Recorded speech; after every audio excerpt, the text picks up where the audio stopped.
Adrien Bauzy, bonjour. Bonjour. Merci d'accorder cet entretien à We Are Change Paris. Donc, vous êtes l'auteur d'un ouvrage qui est paru l'an dernier, en janvier 2012, si je ne me trompe pas, Ouais, février. qui a pour titre Né en 1984, abécédaire pour une jeunesse déracinée. Alors tout d'abord, avant d'entrer dans le vif du sujet, j'aimerais tout d'abord avoir votre réaction sur l'actualité immédiate. Est-ce qu'il y a un événement qui vous a réjoui, même si c'est un peu dur en ce moment? Est-ce que vous pouvez me citer un autre aussi qui vous aurait particulièrement agacé? Événement qui réjouit, je vous avoue qu'en matière de politique, il peut structurellement pas y avoir d'éléments qui nous réjouissent en politique, dans la mesure où nous avons en France une classe politique collabo de l'extrême gauche à l'extrême droite, quasiment, et dans la mesure où cette classe politique s'est donnée pour seul objectif le respect, l'application des traités européens. Or, les traités européens nous imposent des normes qui sont structurellement mauvaises pour la France. Libre-échange, privatisation de la création monétaire, concurrence libre et non faussée, interdiction d'avoir des politiques industrielles dignes de ce nom, etc. etc., etc. Donc, dans la mesure où nous sommes dans un système global qui est structurellement négatif pour nous, plus les choses avancent, plus les choses empirent, et donc il est quasiment impossible d'avoir une bonne nouvelle digne de ce nom. Ouais. Pour ce qui est d'une mauvaise nouvelle, bah écoutez, oui, on a eu récemment la traduction du texte, traduction en français, du texte sur le marché transatlantique. Bon bah voilà, on sait en français ce qui va nous arriver. Sinon, bah, on a eu ce petit événement assez charmant au Trocadéro il y a une semaine de ça à peu près. Bon, moi ça m'a pas plus, on finit par avoir un haussement d'épaule tellement c'est habituel. Et d'ailleurs, je vous annonce qu'à la fête de la musique, on aura des événements assez similaires. Oui, comme pour la technoparade. Ouais, voilà, ouais. Voilà. Mais là, ça a plus choqué parce que ça a frappé vraiment au cœur de Paris. Bah justement, ça, ah bah, si, voilà un point positif. Là, justement, voilà un point positif, c'est que pour une fois, les racailles sont allés emmerder les bourgeois, et non plus les classes populaires ou les classes moyennes. Donc tous ces bourgeois qui étaient dans le déni du réel et qui traitaient de fascistes les Français des classes moyennes ou des classes populaires qui se prenaient le racaille dans la gueule, là, ils se les sont pris eux pour une fois. Et moi d'ailleurs, j'invite la racaille, j'invite toute la racaille qui vont nous écouter, à prioritairement aller commettre leurs actes d'incivilité dans ces quartiers-là, plutôt que dans les quartiers populaires ou dans les quartiers des classes moyennes, parce que nous, on a suffisamment dégusté, on en a marre. Il y en a qui l'ont pas fait assez et qui méritent, je vais être un peu vulgaire, d'être dépucelés sur cette question. Donc, voilà, il faut dire aux Kaira qui vont nous écouter que aller prioritairement dans ces quartiers-là, plutôt que d'emmerder les Français qui bossent et qui, de surcroît, ne faut pas y voir à ça. D'accord. Alors on va commencer, si vous voulez bien, par votre parcours. Est-ce que vous pouvez brièvement vous présenter? Quelles sont vos études? Qu'est-ce que vous faites dans la vie? Moi, mon parcours est assez classique, hein, parce que je suis jeune, donc j'ai plein des milliards de choses à raconter là-dessus.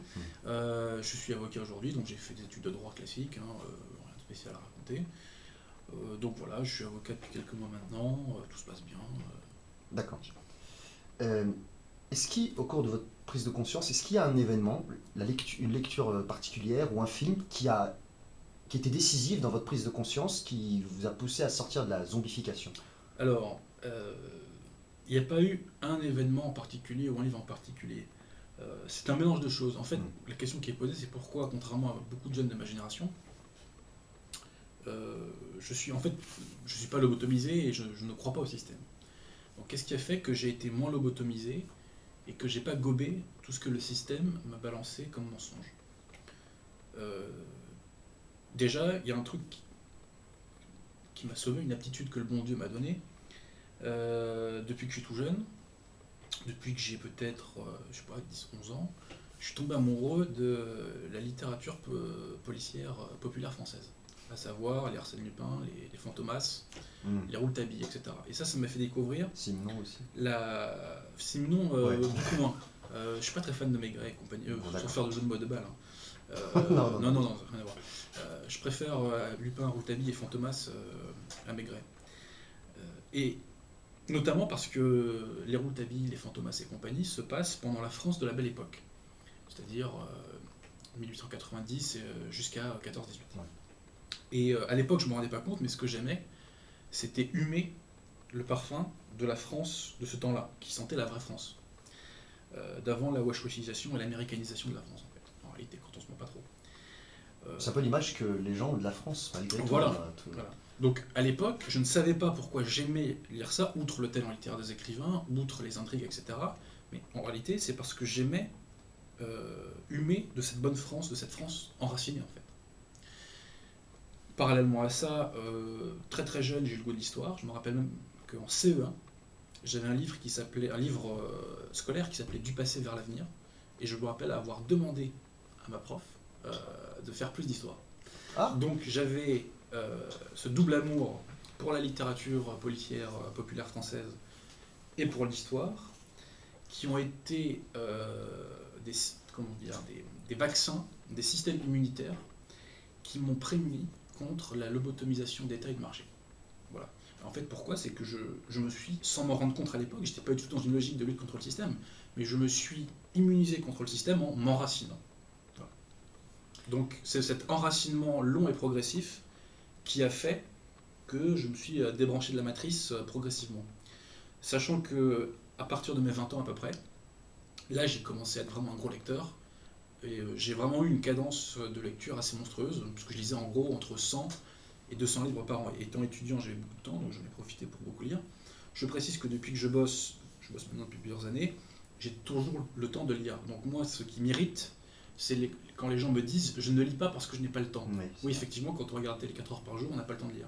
Mais quand on ne le fait pas, il y a plusieurs heures qui se dégagent, et là on a le temps. Voilà. Donc on a toujours le temps de lire. Ce que vous mettez en exergue dans votre livre, vous dites à tous ceux qui se sont libérés, affranchis de la télévision, vous leur dédiez ce livre. Ouais. Alors, parce que, petite parenthèse, moi je tiens à dire que quand j'étais jeune, on regardait le Club Dorothée, oui. Je regardais la télé plusieurs heures par jour, donc je me suis affranchi de ça, hein. Je suis pas né, voilà. Alors, concernant le choix de votre titre, pour ceux qui ne le sauraient pas, en fait, la référence, elle est claire, la référence fait... Pascal Obispo, hein. Non, 1984 de George Orwell, toujours le mot pourri. Pourquoi ce choix en fait? Pourquoi 1984, vous l'avez lu très jeune ou... Alors, il y a une petite anecdote que j'aime beaucoup raconter, c'est que quand j'étais en 3e, il fallait présenter un livre à la classe. Chacun devait présenter un bouquin, voilà, donc il y en a qui faisaient les classiques, Bovary, Bec BD et compagnie. Enfin, Bovary et Bec BD, il y a de la marche quand même. Encore que moi, Flaubert, mais bon, faut perso, ça n'engage que moi, même si c'est très bien écrit. Et donc, moi, j'avais présenté à l'époque à ma classe 1984. Et comment j'avais découvert 1984? C'est grâce au métal, parce que j'étais du métal à l'époque.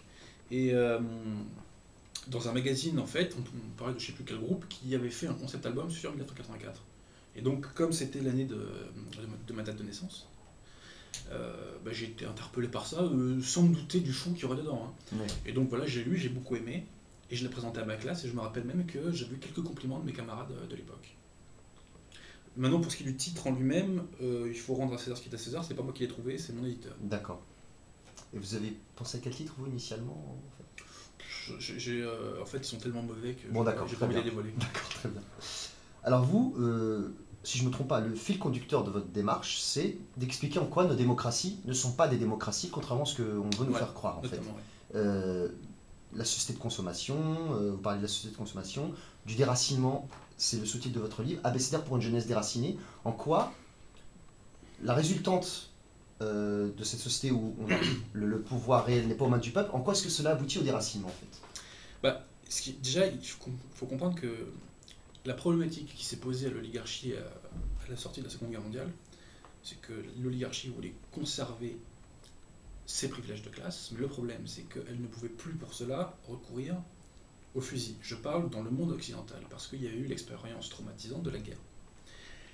De surcroît, après 1945, il y a eu une très grande amélioration de l'état de droit en ce qui concerne la consécration et la concrétisation des libertés publiques. Hein. On a eu en France un Conseil d'État qui s'est mis à contrôler davantage les libertés publiques des règlements. On a eu un Conseil constitutionnel qui a été mis en place, qui vaut ce qu'il vaut, qui a des défauts, mais bon, qui quand même fait quand même parfois des bonnes choses.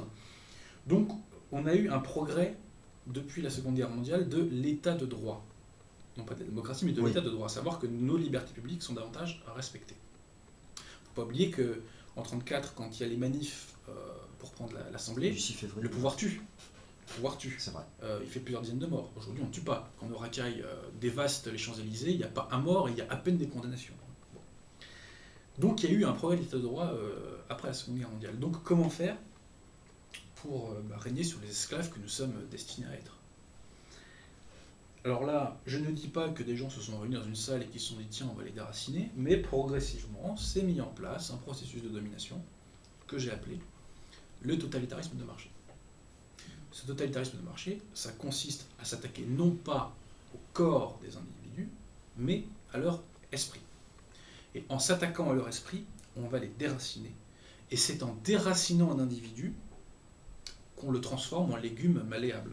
Il suffit d'aller à Châtelet, voir les jeunes filles de Châtelet, ou de s'intéresser sur la sociologie, par exemple, des gens qui regardent fréquemment Secret Story. Et voilà, ces gens-là sont des esclaves. Quand bien même ils viendraient de classes très aisées, d'ailleurs.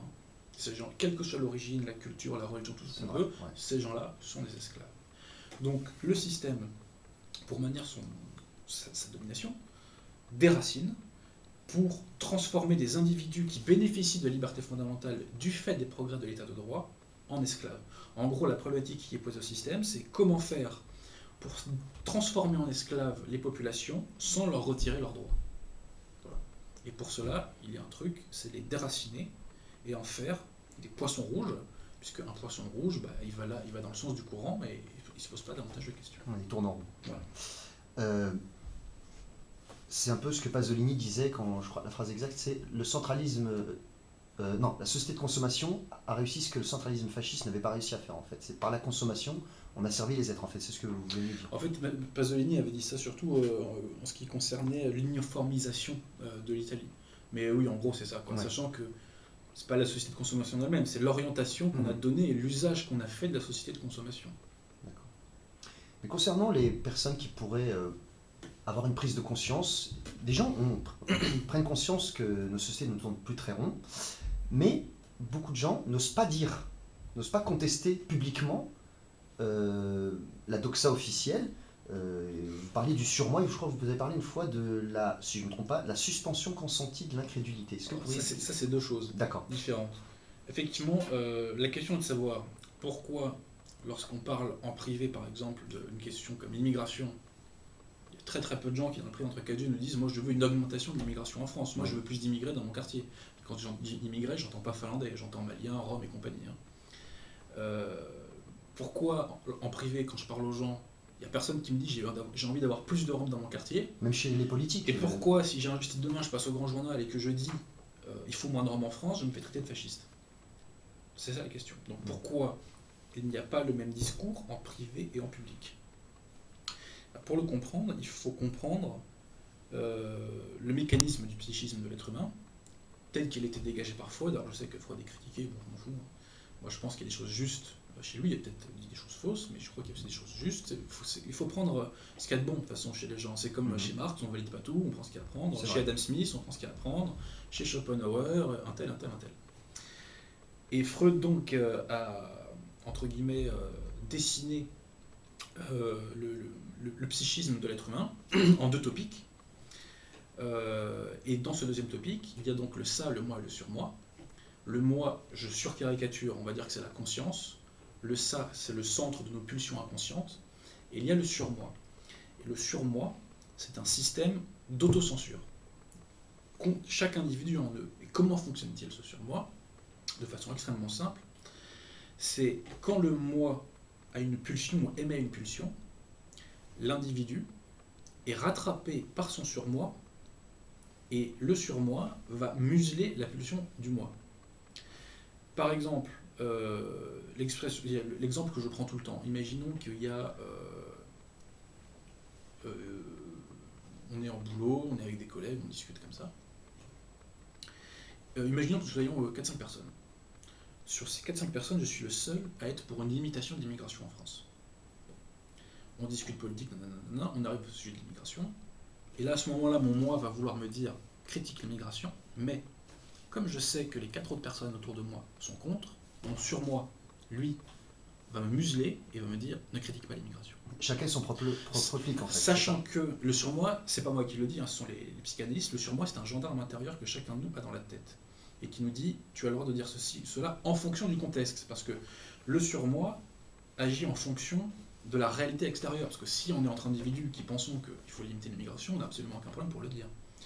Mais voilà, sachant que comment je sais que les 4 personnes vont être contre ou que mon propos sera mal reçu si ces personnes ne me connaissent pas, c'est parce que le surmoi que j'ai dans le crâne m'a été inculqué par le système. Parce que le surmoi se crée par les normes que le système envoie. Et le système nous dit ne critique pas l'immigration, donc publiquement, ou en tout cas face à des individus que je ne connais pas, je ne critique pas l'immigration. D'accord. Alors si le pouvoir n'est pas entre les mains du peuple, contrairement à ce qu'on veut faire croire, où se situe le vrai pouvoir en fait? Alors ça c'est une très bonne question. Alors déjà, bon évidemment il n'est pas à l'Élysée. Il est un petit peu plus à la Commission européenne. Il faut savoir que les commissaires européens ne sont pas démocratiquement élus. Ils sont nommés par le Conseil européen, c'est-à-dire la réunion des premiers ministres et chefs d'État de l'Union européenne, et ensuite ils sont avalisés par le Parlement européen. Moi je me rappelle, j'en discutais à l'époque où j'étais à la fac avec une étudiante en droit communautaire, et elle me disait mais si ils sont élus, les commissaires européens, ils sont élus par le Parlement. Alors deux choses l'une, c'est que le Parlement ce n'est pas le corps électoral principal, en tout cas c'est pas le corps électoral idéal dans le cadre d'une démocratie. Deuxièmement, le Parlement européen ne vient qu'avaliser un choix qui a été déjà fait. Alors la question est de savoir, ces chefs d'État qui se réunissent dans le Conseil européen, pourquoi ils votent pour un tel ou un tel? Sachant que, par exemple, Sarkozy, Hollande, ils ne connaissaient absolument rien de la classe politique européenne. Le futur président de la Commission européenne, quand il sera nommé, ils ne le connaîtront pas, ce mec-là. Ils ne sont pas s'il est meilleur ou moins bon qu'un tel ou un tel. Les candidats qui leur seront présentés, ils ne les connaîtront pas. D'ailleurs, petite parenthèse, est-ce qu'il y a une liste officielle de candidats à la présidence de la Commission européenne? Non. Donc de deux choses l'une, c'est un qui fait la liste. Deux, pourquoi nos premiers ministres et nos chefs d'État élisent un tel ou un tel? Ben moi je dis c'est parce que c'est eux qui choisissent et qu'on leur dit tu fais ceci ou tu fais cela. Qui leur dit ça? Qui leur dit ça? Ce sont nos maîtres. Qui sont nos maîtres? Ce sont les propriétaires des moyens de production. Qui sont les propriétaires des moyens de production? Banques, fonds de pension, hedge funds. C'est l'hyperclasse, sachant qu'il y a aussi des éléments d'institutions publiques qui se greffent là-dedans. Je pense à la Banque des règlements internationaux, je pense aux banques centrales. Donc c'est une oligarchie globale où il y a les propriétaires des moyens de production, où il y a l'élite médiatique, en partie l'élite militaire, une certaine élite administrative aussi, on peut parler aussi d'une élite universitaire. Donc voilà, c'est cette hyperclasse qui donne les ordres, et d'ailleurs je rappelle ce fait qui est avéré, à savoir que Van Rompuy, avant d'être élu président du Conseil européen, avait été entre guillemets auditionné au Bilderberg. D'accord. Ouais, en fait, c'est officiel, hein, donc, ouais. Il passe je ne me mouille pas en disant cela. Il passe des euros, en fait, en gros, c'est un peu... En gros, c'est l'oligarchie qui décide. D'accord. Voilà, tout simplement. Donc on voit bien que, contrairement à ce qu'on veut nous faire croire, le pouvoir n'est donc ni à l'Élysée, pas plus qu'il n'est à Berlin ou à Londres. Il est donc vraiment... à Londres, il y a un petit peu. Hein. Non, je veux dire par là, il y a la City. Hein. La City, oui, mais je veux dire pas les gouvernements bien sûr. officiellement présentés. J'appelle les domestiques. Les domestiques, parce que ce sont des domestiques. Hein. Donc on a bien vu qu'il y a eu une révolution, on peut appeler ça comme ça, financière. On voit que la finance a complètement pris le pas sur le politique. Est-ce que vous pouvez rappeler brièvement, à partir des années 70, comment cette révolution financière s'est accélérée? Déjà, par exemple la loi Rothschild, la loi Pompidou en France. Déjà, ce qu'il faut savoir, c'est que il y a eu en Europe et en Occident globalement une très forte augmentation de la croissance après la guerre, ce qu'on appelait les 30 Glorieuses. Pourquoi il y a eu cette augmentation de la croissance? Parce qu'il y a eu une mécanisation de l'économie. En somme, c'est le progrès technique qui a fait que on a bâti une industrie moderne, et cette industrie a soulevé les économies occidentales et nous a donné des très très hauts niveaux de croissance. Le problème, c'est que une fois que l'économie française, par exemple, est rebâtie et une fois que l'industrie est sur place, et ben, la croissance se tarit. Et donc, il a fallu relancer la croissance. En tout cas, il a fallu trouver d'autres vecteurs de croissance à partir des années, à partir du milieu des années 70, en gros. Quoi. Surtout que le choc pétrolier était passé par là. Et donc, le système a mis sur pied ce monde imaginaire de la finance. Alors ça s'est fait par divers leviers. Si on devait résumer en gros ce qui s'est passé en Europe, je dis bien en Europe, en gros, c'est le droit européen qui a mis en place, ou plutôt qui a donné les pleins pouvoirs au capital et à la finance, par le libre-échange, par la liberté de circulation des capitaux, par la privatisation de la création monétaire, etc. etc., etc. Est-ce que vous pouvez aussi nous définir, vous l'avez cité, vous avez parlé de hedge funds, parce que la plupart des gens, comme la plupart des citoyens, ne savent pas ce qu'est un hedge fund, ne savent pas ce que c'est que le système de réserve fractionnaire, les produits dérivés, tout ça. Alors ça, c'est Bon, même si avec la crise financière de 2008, c'est des mots qui commencent un peu, encore tout doucement, mais... C'est intéressant parce que ça, ce sont le nom, plutôt les noms des principales chaînes qui nous en servent. Les hedge funds, ce sont des instituts, ce sont des fonds spéculatifs, ouvertement spéculatifs, qui spéculent en priorité sur ces fameux produits dérivés. C'est George Soros d'ailleurs qui les a inventés. Enfin, en fait, non. C'est que George Soros a donné aux hedge funds leur forme contemporaine, en fait. Voilà. Il leur donne leur forme contemporaine. Les hedge funds existent depuis les années 50, mais en gros, c'est à partir des années 70 et de l'ami Soros que les hedge funds sont vraiment rentrés dans cette spéculation à outrance. Alors, les fameux produits dérivés, là encore une fois, je ne vais pas rentrer dans les détails techniques parce que c'est hyper chiant et puis bon, tout le monde s'y perdrait. Mais en gros, les produits dérivés sont des produits financiers qui permettent de faire des paris sur l'évolution des prix. Donc, ça s'appelle le casino. Sachant que, on nous parle toujours dans les médias de la spéculation, et sachant que l'image qu'on donne de la spéculation, c'est l'image de la spéculation d'autrefois, celle de 1929 sur les actions. D'accord. Ce qu'il faut savoir, c'est que la spéculation sur les actions, ça représente même pas 20% de la spéculation mondiale. La spéculation sur les produits dérivés représente, enfin moi, selon les derniers chiffres que j'avais, je crois que c'est de 2008 par là, et depuis ça évidemment, à mon avis, c'est dû augmenter, la spéculation sur les produits dérivés, c'est plus de 60% de la finance. En gros, c'est 600 000 milliards de dollars. Le dernier chiffre que j'ai, c'est ça. 600 000 milliards de dollars. Voilà. Ensuite, le deuxième secteur de spéculation, c'est la spéculation en ce qui concerne les devises, les monnaies. C'est-à-dire qu'après Bretton Woods, la dénonciation de Bretton Woods, s'est mis en place le système de change flottant. C'est-à-dire que concrètement, avant, on ne pouvait pas spéculer sur les monnaies parce qu'il y avait des systèmes de parité fixe. Le franc valait tant par rapport au dollar et ça ne bougeait pas. Après la dénonciation de Bretton Woods, c'est le résultat entre l'offre et la demande qui fixe le taux de change des monnaies. Donc on a pu spéculer à partir de ça. Petite parenthèse d'ailleurs, c'est que c'est à cause du système de change flottant que le système a justifié la mise en place des produits dérivés. Ce qu'on nous dit officiellement, c'est pour nous prémunir de l'évolution des taux de change que nous faisons les produits dérivés. Un mal pour remplacer un autre mal. Oui, voilà. Souvenez-nous. Donc, premier secteur de spéculation, les produits dérivés. Deuxième secteur de spéculation, les monnaies. Troisième secteur de spéculation, les actions. Et dernier secteur de spéculation, les matières premières. Ouais. Ouais. Bah, ça fait le lien avec ma deuxième partie. On va parler à proprement parler du processus mondialiste. Alors, Pierre Hillard, qui est, je pense en France, on peut dire sans crainte, celui qui a le mieux décrit le processus mondialiste. C'est non seulement c'est pas le seul même, on peut dire. Oui, c'est vrai. Un de ses livres majeurs qui s'appelle Minorité et régionalisme, enquête sur le plan allemand qui va bouleverser l'Europe. Vous montrez vous aussi dans votre abécédaire, vous revenez sur ce fameux partenariat franco-allemand. Et vous montrez que ce n'est qu'un jeu de dupes et que l'Allemagne, le rôle de l'Allemagne depuis 1945, c'est d'être le sous-traitant du libéralisme anglo-saxon en Europe. Alors, il y a un livre extrêmement intéressant que j'ai pas lu parce qu'il est en allemand et que je parle pas allemand, mais des amis à moi qui l'ont lu et qui m'en ont rapporté le fond. Un livre qui s'appelle Die Deutsche Karte, je crois, un truc comme ça, et qui a été écrit par le général allemand qui s'appelle Gerd Helmut Komosa. Gerd Helmut Komosa.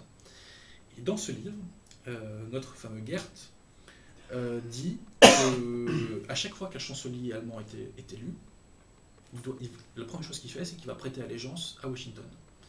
Et dans ce même bouquin, le fameux Gerd nous dit que l'Allemagne est sous domination anglo-saxonne pour 99 ans.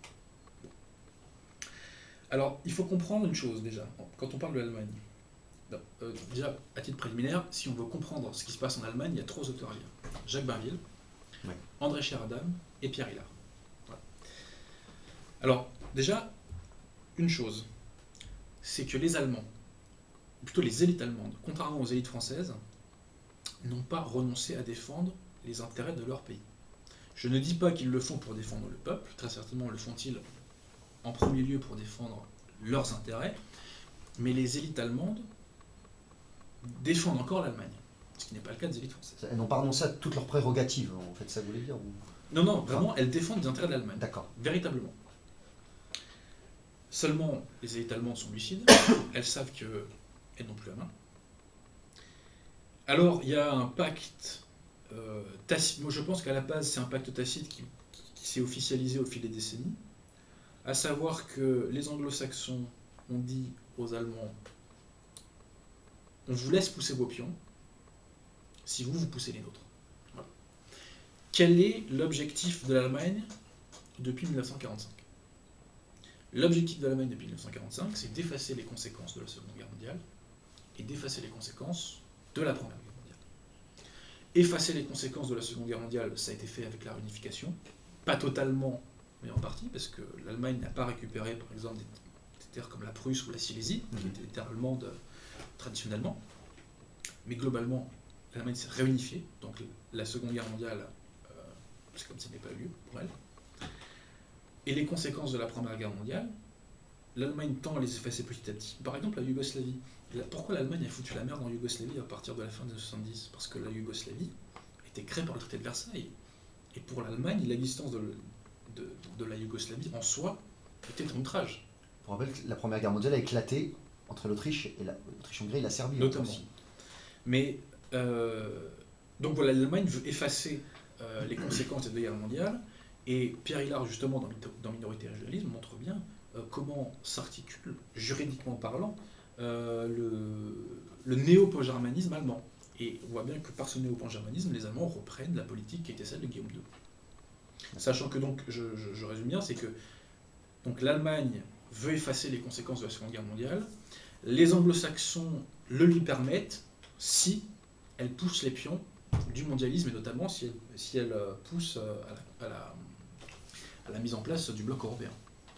Maintenant, est-ce que les Allemands demain vont continuer à jouer ce petit jeu ? Demain, oui. Après-demain, pas sûr. Ça fait penser à une phrase de Joschka Fischer, qui était ministre sous le gouvernement de Gerhard Schröder, qui était membre des Verts en plus, qui avait déclaré, c'était en off, hein, bien sûr, c'était pas off, mais c'est une citation de lui: l'Union européenne va nous permettre d'avoir la place que ni la Première ni la Deuxième Guerre mondiale ne nous avaient accordée.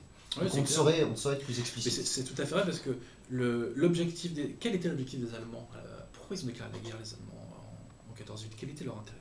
Pourquoi ils ont fait la guerre à l'Europe ? Parce que, et ça c'est André Sheradam qui nous l'explique bien. Dans quel livre vous pouvez rappeler ça ? Parce que vous en parlez en plus dans votre abécédaire, André Sheradam. André Sheradam, c'est la géopolitique française à son zénith. C'est un journaliste qui a commencé à écrire des bouquins au début du XXe siècle. Pourtant un journaliste, pas... Enfin, un vrai journaliste, pas une prostituée. Oui, exactement. Et, il a écrit donc des bouquins. En fait, le premier bouquin qu'il a écrit, c'est Attendez, il faut que je retrouve le titre. Je crois que c'est l'Europe et la question de l'Autriche, un truc comme ça. De toute façon, vous retrouvez les références dans mon bouquin, vous tapez André Sheradam sur Google et vous avez toute sa liste de bouquins. Il démontre bien que ce que voulait faire Guillaume II, c'était mettre en place ce qu'on appelle la Mitteleuropa, à savoir une vaste zone de libre-échange en Europe. C'est marrant, ça me rappelle un truc, ça. Donc sur le plan économique, on voit que l'Allemagne réussit à tirer son épingle du jeu, elle a réussi à imposer ses vues. Hein. On voit que le siège de la Banque Centrale Européenne, il n'est pas à Dijon ou à Châteauroux, il est à Francfort.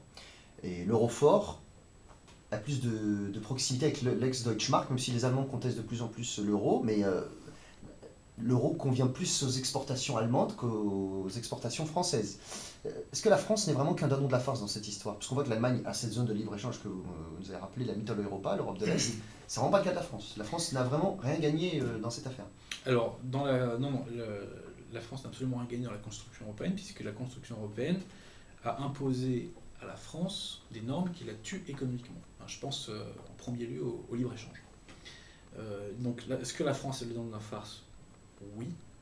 Pourquoi la France est le dindon de la farce ? Parce que les élites françaises l'ont décrété.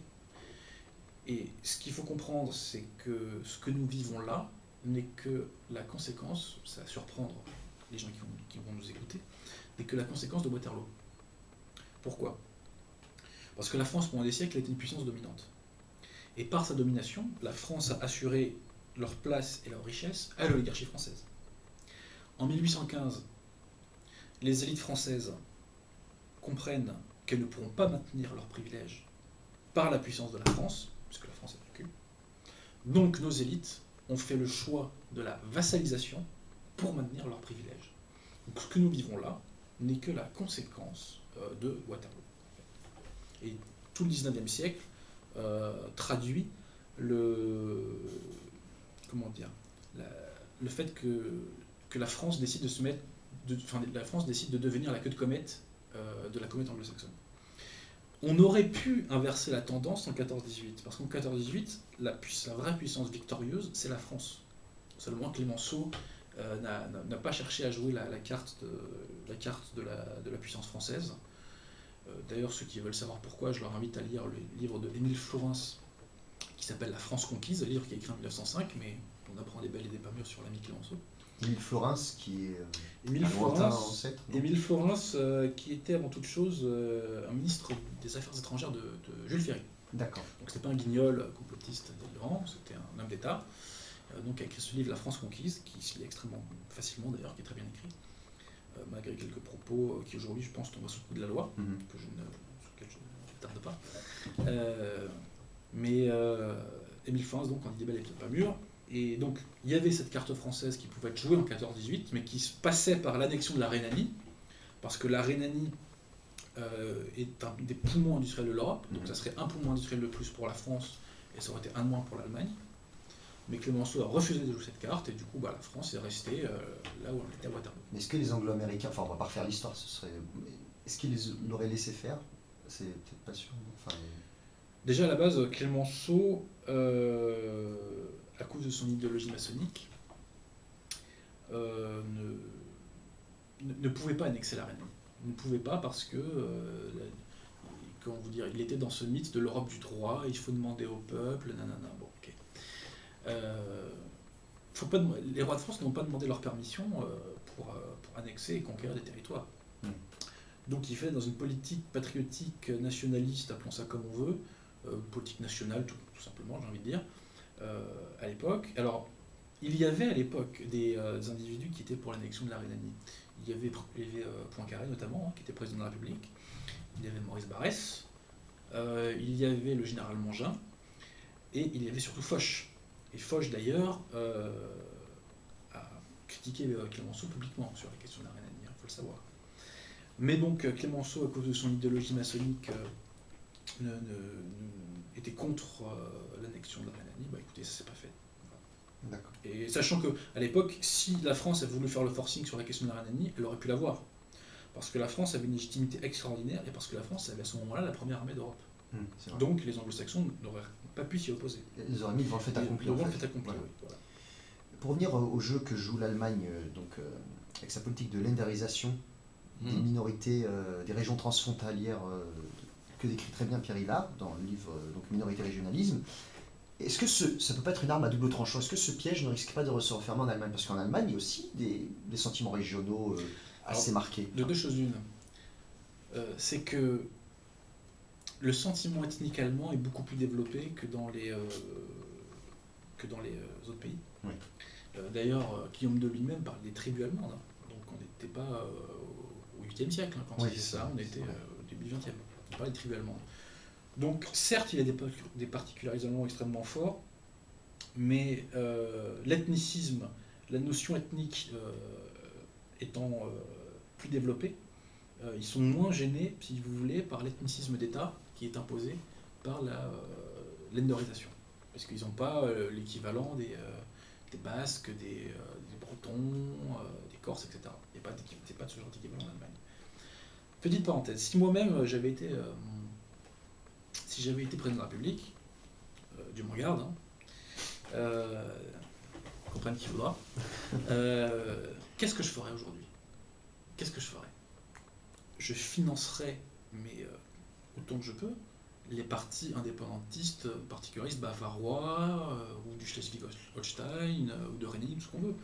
Parce que ce qu'il faut bien comprendre, et ça c'est Jacques Bainville qui nous l'apprend, c'est que l'Europe est trop petite pour une France unie et forte, et une Allemagne unie et forte. Il faut choisir, c'est l'un ou c'est l'autre. Quand la France est forte, l'Allemagne est faible, et quand l'Allemagne est forte, la France est faible. Quand Richelieu en fait. Quand la France est forte, traité de Westphalie, l'Allemagne est atomisée. Et quand la France est faible, bah, l'Allemagne fait ce qu'elle veut. Et elle est le nouveau sergent-chef. Puis même quand on remonte plus loin, quand la France est faible à partir de la chute des Carolingiens, enfin à partir de la division de l'Empire carolingien en trois, l'Empire allemand devient très fort pour, on va dire, pour prendre des dates symboliques jusqu'à Bouvines. Et quand la France redevient forte à partir de Bouvines, l'Empire, le Saint-Empire romain germanique s'effondre. Donc il y a un jeu de balancier et il faut choisir, il n'y a pas de place pour les deux. Voilà. D'accord. Ouais. Pour revenir donc aux élites françaises qui ont préféré trahir pour conserver leurs intérêts, plutôt que de lutter contre la thalassocratie anglo-saxonne, vous montrez bien dans votre abécédaire qu'il y a une constance dans l'histoire de France, une lutte entre le pouvoir royal et les grands féodaux. En fait, les rois de France ont passé leur règne à modérer ou à lutter même. Voire assassiner. Oui, vraiment à user de force contre les appétits des grands féodaux. La monarchie, c'est souvent, contrairement à l'image qu'on veut nous imposer dans l'éducation nationale ou autre, souvent l'éducation antinationale. On nous décrit souvent les rois comme étant des tyrans, enfin pas tout le temps, mais souvent c'est l'image qu'on donne de la monarchie. Henri IV et François Ier, quoi, en gros. Voilà, oui. La monarchie, c'est souvent appuyé sur le peuple et une certaine bourgeoisie pour déjà, combattre ces féodaux. Il faut comprendre une chose. Comment est née la noblesse? Comment est née la noblesse? La noblesse est née sous Charlemagne, et les nobles, à la base, les comtes. Qu'est-ce que c'était un comte? C'était un préfet. Un préfet, c'était l'équivalent d'un préfet, c'est-à-dire que Charlemagne envoyait le comte sur un territoire pour administrer le territoire en son nom. Voilà. Ça a été maintenu donc, pendant tout le règne de Charlemagne. Ça s'est poursuivi, on va dire, jusqu'à la moitié du règne du fils de Charlemagne, Louis le Pieux. Le problème, c'est que Louis le Pieux était un roi qui manquait d'autorité, et que les enfants de Louis le Pieux se sont rebellés contre leur père, et qu'en gros, l'Empire carolingien était en état de guerre civile. Pendant cette guerre civile, les comtes se sont dit, c'est sympa d'être préfet, mais si je pouvais transformer mon métier de préfet en une charge privée que je peux transmettre à mon fils, ça serait pas mal. Héréditaire, ouais. Voilà. Donc, la noblesse est née de l'usurpation des pouvoirs royaux. Et pendant toute l'histoire de France, il y a un non-dit entre une noblesse qui veut conserver ses pouvoirs qu'elle a volés au roi, et un roi qui veut faire la peau à la noblesse pour récupérer ses pouvoirs. Et l'histoire des rois de France, c'est l'histoire de rois qui cherchent à récupérer les pouvoirs qui étaient déjà ceux de Charlemagne. En fait, voilà. C'est ça, c'est reconquérir les pouvoirs qui étaient ceux de Charlemagne. Si je devais faire une phrase slogan boutade, c'est ce que je dirais. Voilà. Et Louis XIV y était un petit peu arrivé. Le problème, c'est que une nouvelle noblesse avait émergé avec la noblesse de robe, la noblesse des parlements. Oui. Et que les parlements ont repris cette tradition de fronde contre le roi de France en faisant une véritable politique d'obstruction à la politique de réforme de Louis XV, enfin, qui était très faible, la politique de Louis XV, et la politique de Louis XVI, qui était beaucoup plus ambitieuse. Et la monarchie est morte de ça, mais non seulement la monarchie est morte de ça, mais les parlements sont morts de ça, et la noblesse est morte de ça. C'est pourquoi le 4 août, ça sonne un petit peu comme une punition pour cette noblesse qui avait péché. Louis XV avait réussi un moment avec le chancelier Maupoux à... Alors, Louis XV réussit, mais il réussit en 1770. Oui, c'est... Voilà, alors que Louis XVI, son règne, alors il était jeune, il était gamin au début, mais son règne commence en 1715. Donc Louis XVI, malgré tout... Louis XV, pardon. Donc, si vous voulez, Louis XV s'est un peu réveillé à la fin de son règne, oui. Mais pour moi, Louis XV est le plus mauvais roi de l'histoire de France. De très loin. Vous dites qu'il aurait pu annexer la Belgique. Notamment parce qu'il aurait pu annexer la Belgique après la guerre de succession d'Autriche et qui ne l'a pas fait. Alors que la Belgique était une région qui au XIXe siècle sera extrêmement prospère. Donc Louis XV s'est un petit peu réveillé à la fin de son règne avec ce qu'on appelle le triumvirat, c'était Maupeou, l'abbé Terray et le duc d'Aiguillon. D'ailleurs, un petit mot sur l'abbé Terray. L'abbé Terray avait en charge les finances. Et il y avait des gros problèmes de finances à l'époque. Et comment l'abbé Terray a-t-il fait pour rétablir les finances de la France? Il l'a fait notamment, pas que, mais notamment en arrêtant de rembourser la dette. Soit dit en passant. Ça pourrait donner des idées à certains. Donc après, si vous voulez, donc Louis XV, effectivement, ce triumvirat avait remis la France sur de bons rails. Le problème, c'est que Louis XV meurt en 1774. Arrive Louis XVI qui a été pas très bien formé, Mm. et il est très jeune surtout, le pauvre Louis XVI, qui est un très bon roi d'ailleurs, hein, en termes de bonté. Et Louis XVI, donc, quand il arrive au pouvoir, est complètement perdu parce qu'il n'a pas été assez formé, et puis son père est mort depuis très longtemps. Il appelle au pouvoir Maurepas, qui était un ancien ministre de Louis XV et dont son père était proche, mais Maurepas va lui donner un conseil qui sera fatal à la monarchie, c'est de rappeler les parlements qui avaient été bannis par le triumvirat. Et là, Louis XV ne le sait pas, mais à ce moment-là, il signe son arrêt de mort, parce que ces parlements n'auront aucune certitude. Louis XVI, pardon. Oui, il fait rentrer le renard dans le poulet et qu'on Voilà. fait de nous. Donc les parlements n'auront aucune gratitude vis-à-vis de lui et vont l'emmerder pendant tout son règne. Voilà. Et le résultat, c'est qu'à la fin, ils vont tous crever. Dans votre livre, vous parlez de Gaulle. Est-ce que de Gaulle, sur le plan symbolique, hein, de Gaulle n'était pas un roi, mais est-ce que, avec son projet de participation, est-ce que ça s'inscrirait un peu dans cette continuité de la lutte contre les féodaux, de se rapprocher un peu plus, de construire une assise un peu plus populaire en fait? On peut faire le lien, effectivement, mais ce qui est très intéressant, c'est que la plupart des gens ne savent pas pourquoi De Gaulle a sauté. Oui, souvent on pense que c'est mai 68. Voilà. Enfin, on pense que les. Enfin, même mai 68, Ça a joué, pas, ça a bien sûr. joué, bien sûr. Mais pourquoi l'oligarchie s'est rebellée contre De Gaulle? L'oligarchie s'est rebellée contre De Gaulle parce que De Gaulle a cherché à mettre en place le système des participations qui, en gros, permettait à terme aux ouvriers et aux salariés français de devenir propriétaires de leurs moyens de production. Donc l'oligarchie ne voulait pas de ça, et d'ailleurs elle avait des VRP qui ont savonné la planche à De Gaulle, et que sont Pompidou et Giscard, puisque Giscard appelait à voter non contre De Gaulle, il ne faut jamais l'oublier, C'est vrai. au référendum 69. Et Pompidou lui-même n'a pas été aussi ouvert dans aussi clair dans sa fronde, mais il avait fait des déclarations à Rome où il disait si jamais De Gaulle part, pas de problème, je suis là, je peux faire le job. Donc De Gaulle lui a bien savonné la planche. Et donc, nous n'avons pas eu la participation parce que De Gaulle est tombé, et à la place, qu'est-ce qu'on a eu? Au lieu d'avoir les salariés propriétaires de leurs moyens de production, on a eu les hedge funds et les fonds de pension, via la liberté de circulation imposée par le droit européen, qui sont devenus nos propriétaires de moyens de production. Est-ce que De Gaulle s'est rendu... Juste une chose, je termine cette question. Il y a un livre qui a été écrit qui s'appelle L'Anti-De Gaulle. Et ce livre a été écrit par Monsieur Vallon, qui était un gaulliste de gauche et ministre de Gaulle, qui s'occupait, par Louis Vallon de son vrai nom, qui s'occupait de mettre en place cette participation. Et donc, ce Louis Vallon a fait un bouquin qui s'appelle L'Anti-De Gaulle. Et qui désigne-t-il comme l'Anti-De Gaulle dans ce livre qui est sorti en 69-70? Il désigne déjà Pompidou. Est-ce que De Gaulle s'est rendu compte vraiment à toute fin de sa vie parce que De Gaulle était avec de l'estime un peu pour Pompidou, est-ce qu'il s'est rendu compte vraiment du rôle que jouait Pompidou? Déjà, ce qu'il faut comprendre, c'est qu'il y a beaucoup de gens qui disent mais pourquoi De Gaulle a pris Pompidou comme ministre? Ce qu'il faut comprendre déjà, c'est que, de même qu'il y a des gens qui disent ah mais pourquoi il a pris des ministres communistes en 1945? La politique, c'est le rapport de force. C'est vrai, souvent ça on oublie. Donc déjà, la bourgeoisie n'aurait jamais laissé De Gaulle avoir les mains totalement libres, parce que je vous parle de la participation, mais la participation, De Gaulle en parle dès 1945. Il en parle dès 1945 quand il est au pouvoir dans le gouvernement provisoire. Donc pour la même raison que De Gaulle a dû composer avec les communistes au gouvernement provisoire, De Gaulle a dû composer avec la bourgeoisie, tout simplement. C'est vrai. Et est-ce qu'il était dupe de Pompidou? Non, il ne l'était pas. Ils ont été en très mauvais termes avant même 68. Avant même 68.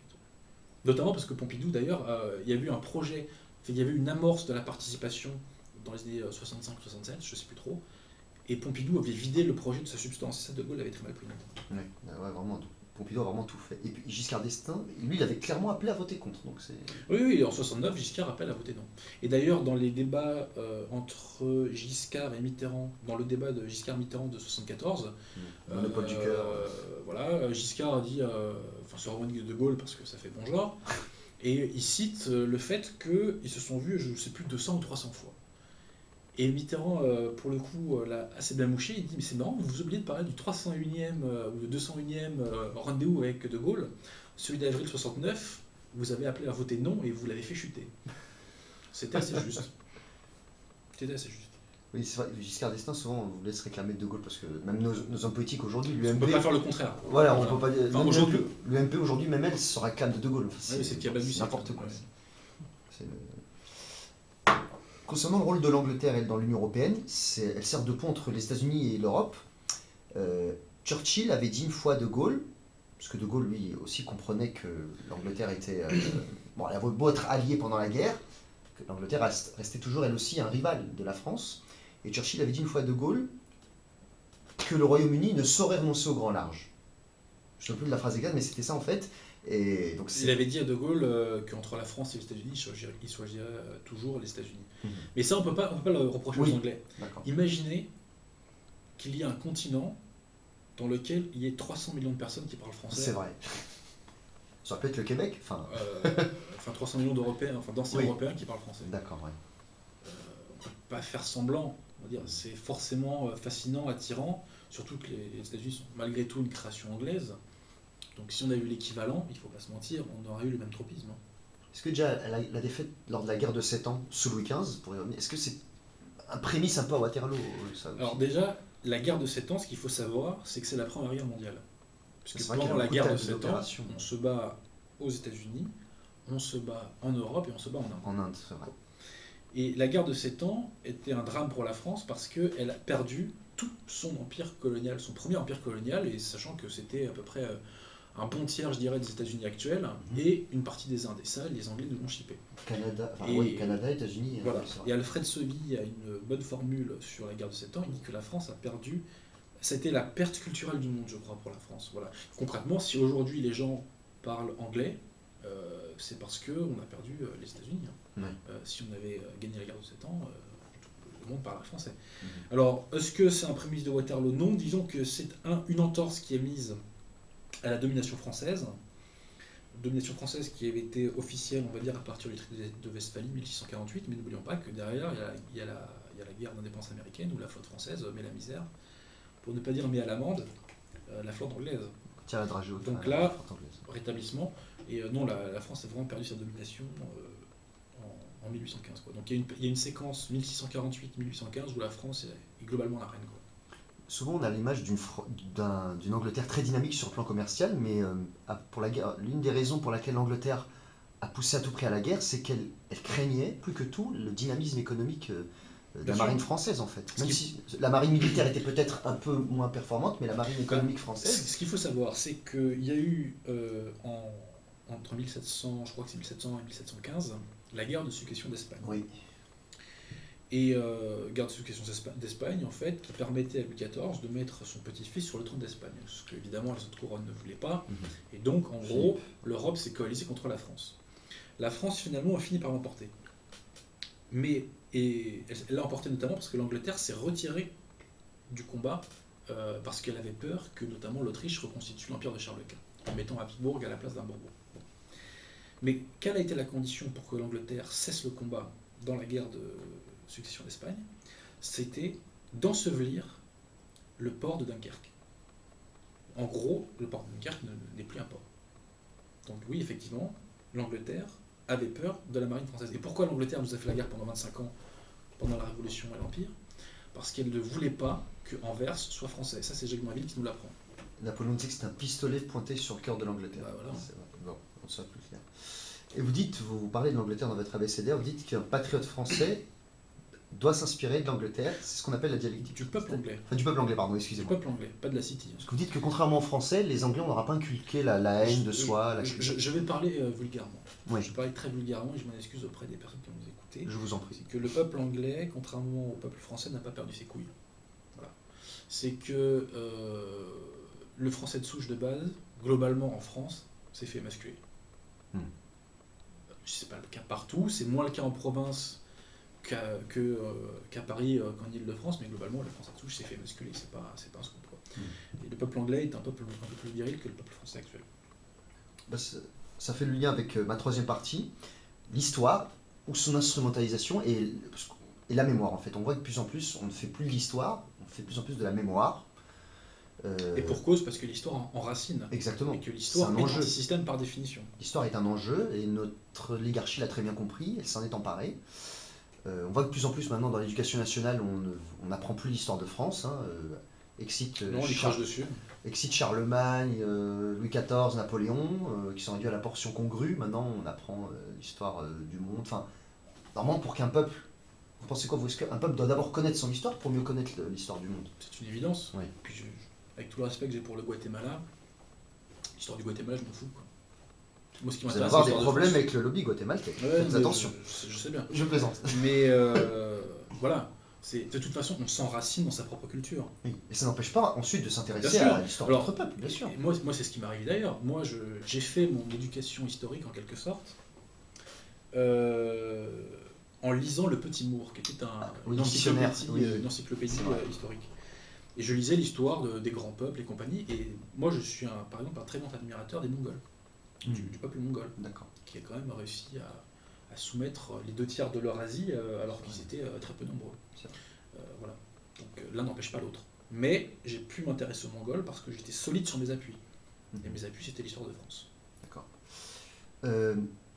Dans votre abécédaire, j'aimerais revenir un peu sur ce que je considère, moi, à titre personnel, comme un cri du cœur. Vous parlez de la France, vous énumérez toute une série de hauts faits de l'histoire de France, et vous terminez avec cette phrase, moralité, quand on est un tant soit peu cultivé, on est fier d'être français. Ouais, c'est une évidence. Est-ce que vous avez souvent ressenti, à partir de 2004-2005, quand le mouvement de la repentance a commencé, on rappelle qu'il y a eu la loi Taubira en 2001, vous vous dites, sans vouloir nier les réalités de l'esclavage, ou de la colonisation, ou de la Deuxième Guerre mondiale, vous dites que il faut malgré tout être fier de l'histoire de son pays, malgré ses pages noires en fait. C'est-à-dire, Bien sûr, les questions se posent même pas. C'est tout. mais est-ce que ça vous paraissait, cette culpabilité comme ça vous est insupportable, vous, à titre personnel ou quoi? Évidemment. Oui. Évidemment. Et ça m'était d'autant plus insupportable que je savais que ça reposait sur le mensonge. Lorsqu'on parle de l'esclavage de la France, bien sûr que la France a pratiqué l'esclavage, mais la France a été le premier pays de l'histoire de l'humanité à l'abolir l'esclavage. Donc sur la question de l'esclavage, la France doit être louée, puisque c'est nous qui, les premiers, à vous montrer le chemin de l'abolition. Et ça, on ne nous le dit jamais dans les médias. On ne nous le dit jamais. On ne vous dit pas que c'est Louis X le Hutin C'est vrai. qui a aboli l'esclavage sur le territoire de France, et que dès qu'un esclave africain touchait le sol de France, il était automatiquement affranchi au titre de l'édit de Louis X le Hutin. Et d'ailleurs à Bordeaux, c'était dans les 1570 par là, à Bordeaux il y avait des esclaves noirs africains qui étaient descendus sur le port, et ces esclaves ne voulaient plus remonter. Ils ne voulaient plus remonter dans le bateau parce qu'ils savaient ce qui les attendait. Ouais. Et donc les armateurs sont allés chercher la police et les magistrats du Parlement de Bordeaux, et les parlements de Bordeaux ont refusé de faire remonter les esclaves, enfin ceux qui étaient destinés à l'être, parce que, ayant touché le sol de France, ils étaient affranchis, ils n'étaient plus esclaves, et donc ils ne pouvaient pas être envoyés aux États-Unis, si vous voulez. Cet édit de Louis X le Hutin, il date face. 1315. D'accord. Alors, on peut reprocher que cet édit n'ait pas été appliqué après sur les territoires des colonies, c'est vrai, mais n'oublions pas qu'en 1794, la France est le premier pays de l'histoire de l'humanité à abolir partout sur son territoire l'esclavage. L'affreux Robespierre, comme on nous le présente, vous revenez voilà. aussi sur Robespierre beaucoup dans votre ouvrage. Pour venir à la question de l'histoire, l'esclavage, ça a été pratiqué par tous les peuples, je veux dire, c'est Bien sûr. chez les musulmans, chez les chrétiens, dans Et puis, tous les pays. Il y a quand même une leçon de l'histoire. Il y a une seule leçon qu'il faut retenir de l'histoire, c'est qu'il n'y a pas de gentil, il n'y a pas de méchant, il y a des forts et des faibles. Et la seule et unique leçon de l'histoire, c'est malheur aux vaincus. C'est tout. On est dans une époque où on joue sur l'émotion. Et d'ailleurs, nous sommes vaincus et nous sommes responsables de l'état dans lequel nous sommes. Et ça, vous ne reprochez pas à notre pays en particulier la situation dans laquelle se trouve la France. Les seuls à qui je fais de reproche véritable, c'est le peuple français. C'est tout. Et aux élites françaises aussi. Enfin, même pas, parce que les élites jouent leur carte.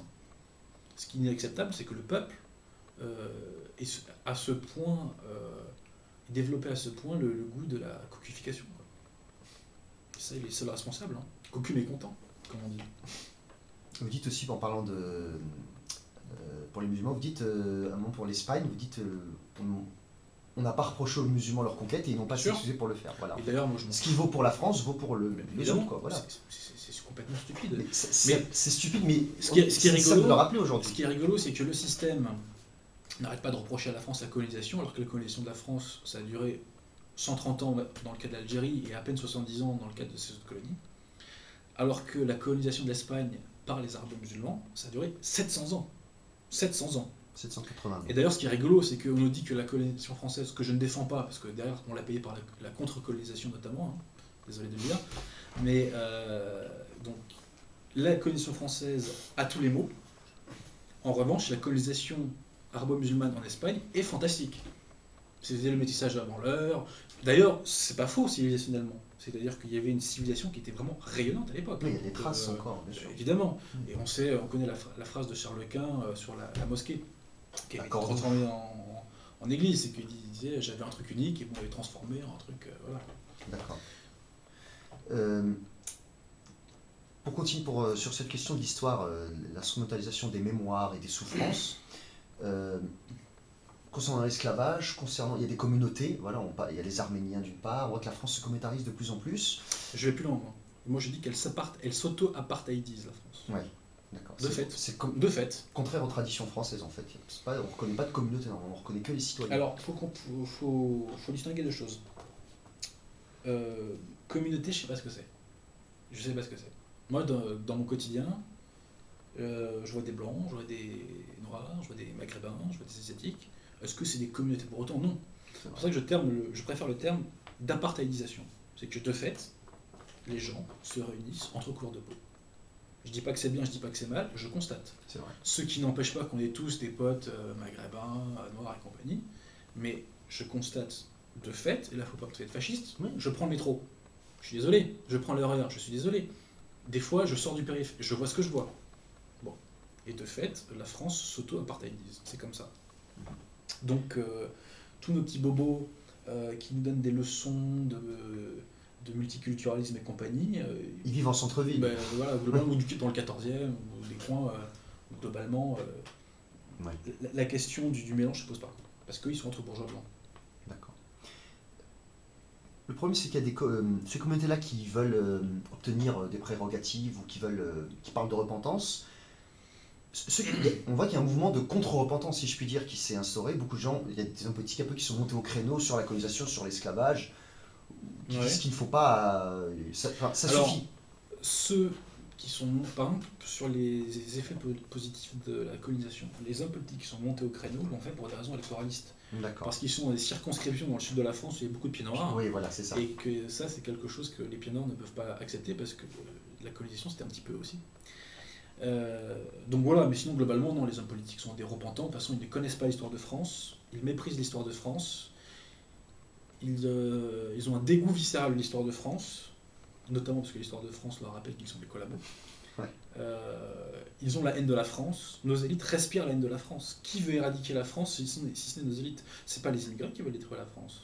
Ce sont les élites françaises. Et cette immigration, qui l'a voulu? Ils sont pas venus elle a été voulue par les élites aussi. Bien sûr, c'est ça qu'il faut rappeler. bien sûr. Qui, elles d'ailleurs, vivent entre blancs. En ce qui concerne la repentance, le nœud, on va dire, si je peux dire, quand on a commencé à ouvrir la boîte de Pandore de la repentance, c'est après Mitterrand. Mitterrand avait refusé de reconnaître la responsabilité de la France. Alors, il y a une date officielle de l'ouverture du mouvement de la repentance. Une date officielle de naissance, je veux dire. Cette date officielle, c'est quand Jacques Chirac estime que la France est responsable du Veldiv. Comme si la France n'était pas occupée pendant la rafle du Veldiv. Et comme si la France non occupée aurait commis un tel acte. D'ailleurs, à ce sujet, petite parenthèse, ce qu'il faut savoir, c'est que il y a un résistant qui s'appelle Jean-Raymond Tournoux, ou Jean-René Tournoux, j'ai plus son prénom exact, qui a écrit un bouquin qui s'appelle Pétain et De Gaulle, qui a dû être écrit dans les années 50-60. Et il raconte que, donc c'est un résistant qui raconte ça, il n'était pas un vichiste, que le jour de la rafle du Veldiv, le vice-président du Conseil d'État est allé voir Pétain, et que ce vice-président du Conseil d'État a trouvé Pétain en larmes, et qui disait il faut cesser ce déshonneur. Donc les autorités de Vichy n'ont pas fait de quitter de cœur la rafle du Veldiv. Ouais, c'était sous occupation sec. Et d'ailleurs, je tiens quand même à remarquer, en ce qui concerne la repentance, que la rafle du Veldiv, en termes de morts, c'est peut-être 10 fois moins que le génocide vendéen.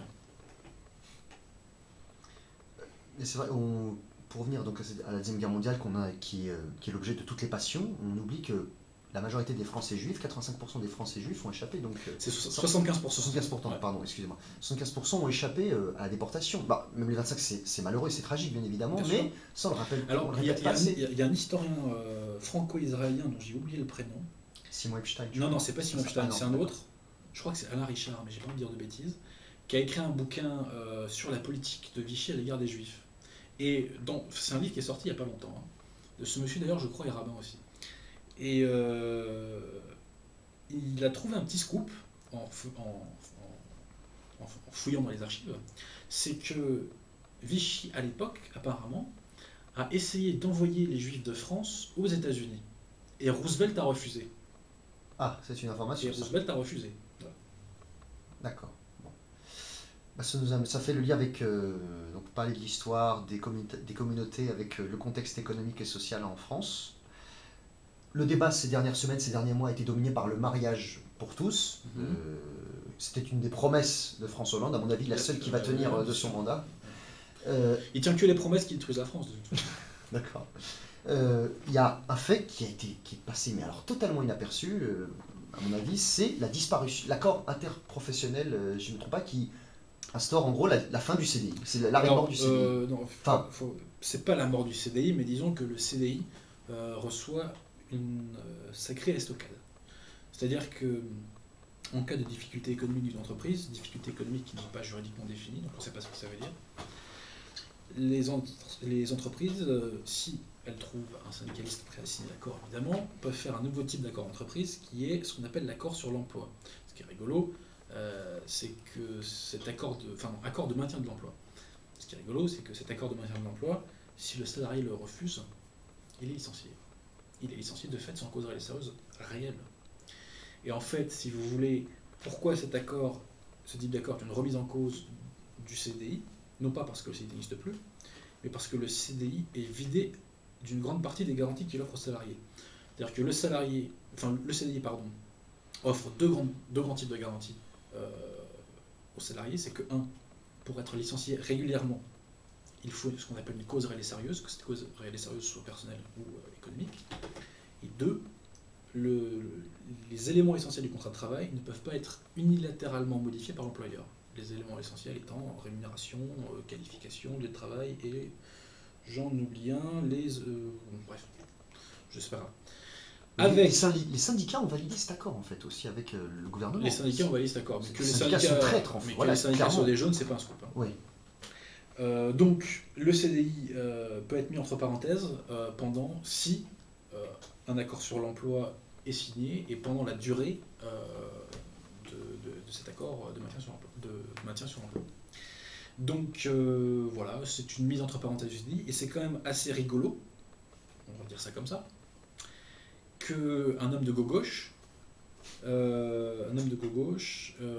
s'attaque au CDI alors qu'on se rappelle à chaque fois que Sarkozy voulait faire un truc qui allait dans ce sens, c'était évidemment criminel, mais eux sont allés 1000 fois plus loin que ce que Sarkozy n'a jamais fait. Même le CPE à côté, c'est de la gnognotte. Mais le CPE à côté, c'était de la rigolade. Ouais. Donc c'est quand même assez jouissif de voir la gauche s'attaquer au code du travail et au CDI. Ouais. Les masques tombent. On voit qu'il n'y a pas une semaine qui n'apporte pas son lot de délocalisation, de fermeture d'usines. En fait, vous montrez aussi... Libre-échange oblige. En fait, cette gauche française, et historiquement, depuis Mitterrand, déjà vous parlez du tournant de la rigueur, vous revenez dessus, il y a les privatisations sous Jospin, Air France, France Télécom... cette gauche est vraiment social traître. C'est vraiment sa vocation en fait. Parler de social traîtrise est un euphémisme. Oui. Moi j'ai tendance à dire que la gauche c'est le camp politique pour lequel j'ai le plus grand mépris. Parce que l'UMP au moins est clair. L'UMP est clair sur ses intentions. Voilà. Alors que la gauche, elle, se sent obligée d'embaumer non pas de morale, mais d'un moralisme mielleux et irritant, du sociétal, adolescent, c'est future trahison de libéral. Voilà. Et le Parti Socialiste valide le droit européen. Le droit européen est néolibéral par essence. À partir de là, il n'y a même pas de débat pour savoir si la gauche est pour ou contre les travailleurs. Il y a aussi, depuis que François Hollande est président, il y a le pacte européen de stabilité, le mécanisme européen de stabilité, je crois, qui a été adopté par l'Assemblée nationale, si je ne me trompe pas. Ouais, ça avait été voté sous Sarkozy, mais en fait, il est entré en vigueur. Voilà, c'est ça en fait. Et celui-là aussi, qu'est-ce qu'il va impliquer en fait Je connais moins bien le dossier. En gros, le mécanisme européen de stabilité, c'est un fonds de garantie qui permet de venir en aide aux États défaillants. Voilà. Mais ce qui est hallucinant dans cette affaire du MES, c'est le statut juridique des membres du MES, qui, eux, jouissent d'une immunité absolument hallucinante dont n'ont jamais bénéficié aucun chef d'État, je crois, dans l'histoire de l'unité, quasiment. Donc toute cette information, tous ces événements sociaux, la fragilisation du CDI a été masquée par le débat sur le mariage pour tous. En effet, oui. Vous avez mis dans votre abécédaire mariage gay et puis qu'encore, vous n'avez pas été attendu là-dessus. On voit bien aussi la duplicité de l'UMP, on voit bien qu'il n'y a plus de gauche-droite, ce clivage n'est absolument plus Alors, valable. ça c'est une question très intéressante. Parce que l'électorat UMP est contre, mais à l'UMP, il y en a qui sont pour, il y en a même qui disent qu'ils ne reviendraient pas dessus s'ils revenaient au pouvoir. Alors, ça c'est une question sur laquelle je vais m'attarder. Ouais. La gauche et la droite, ça a une signification précise, historiquement. La gauche, c'est le camp qui estime qu'il faut éradiquer le passé au nom d'un lendemain qui chante, c'est ce qu'on appelle le progressisme. Peggy disait c'est l'homme moderne qui est progressiste, sachant que lui en tant que chrétien ne l'était pas. Peggy avait une bonne phrase que j'aime beaucoup, il disait l'homme moderne prépare sa retraite, le chrétien se prépare à la mort. Voilà. Bon, c'était clair. Et la droite, c'est le camp de la conservation du passé. Donc d'un côté le camp de l'éradication du passé, d'un autre côté le camp de la conservation du passé. Que faut-il en déduire? C'est qu'aujourd'hui tous les partis sont de gauche. Tous les partis politiques français sont de gauche. Moi, je suis pour l'émergence d'une véritable droite, conservatrice au vrai sens de la conservation du passé. Parce que conservation, aujourd'hui, c'est devenu un gros mot, ça aussi. Oui, bien sûr. Ouais. Pour terminer sur cette question du mariage pour tous, en fait, il y a une donnée qui a surpris mais tout le monde, toute la classe politique confondue, c'est l'ampleur de la contestation, l'ampleur que ça a pris au fil des mois, en fait, au fil des semaines. Moi, je dois dire que je suis parmi les premiers surpris, puisque l'été dernier, j'étais avec des militants anti-mariage gay qui sont aujourd'hui investis dans la Ligue pour tous, et on évoquait de la possibilité de voir le peuple de France s'insurger contre ce projet. Moi, j'étais plus que sceptique. Eux, ils croyaient davantage, et ils ont eu raison. Et je rends hommage d'ailleurs à tous les manifestants anti-mariage gay, je rends hommage à toutes les victimes de la gauche policière, puisqu'il faut quand même mettre en contraste la brutalité, la violence de la police et des CRS à l'encontre des manifestants anti-mariage gay, c'est vrai, et de l'impunité totale des racailles. Ouais, le contraste est saisissant. Dans les transports en commun, dans la rue. Enfin, voilà. Au Trocadéro récemment. Et aussi. cette gauche qui accusait Sarkozy d'être autoritaire, ce qu'il a planifié, puisque Sarkozy n'a rien fait contre la racaille et qu'il a laissé l'économie parallèle se développer exactement comme Mitterrand et Chirac l'avaient fait, et comme Hollande le fait aussi. Donc cette gauche qui accusait Sarkozy d'être liberticide et autoritaire est beaucoup plus liberticide et beaucoup plus sécuritaire que Sarkozy n'était. C'est vrai. Ça fait lien avec ma cinquième et dernière partie, à savoir comment on voit l'avenir. Donc, on voit que de plus en plus, il y a un fossé, pour pas dire même abyssal, entre les élites françaises et le peuple. En fait, le ressenti, le vécu du peuple au quotidien, on l'a vu avec les récents événements du Trocadéro, ce qui n'est pas fait pour arranger les choses ou pour adoucir les mœurs.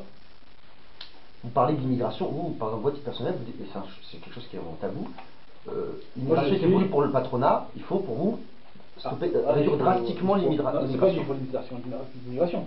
Il faut arrêter l'immigration immédiatement. Je suis pour l'immigration zéro. Zéro. Et les gens qui me traitent de fasciste pour ça, je leur dis aucun souci, mais où t'habites Si t'habites au Muro, t'as le droit de me traiter de fasciste. Si t'habites à Bobigny, ok, je comprends. Parce que tu vis avec l'immigration. Tu vis entre blancs bourgeois, tu fermes ta gueule. C'est tout. C'est qu'aujourd'hui, il faut arrêter l'immigration immédiatement.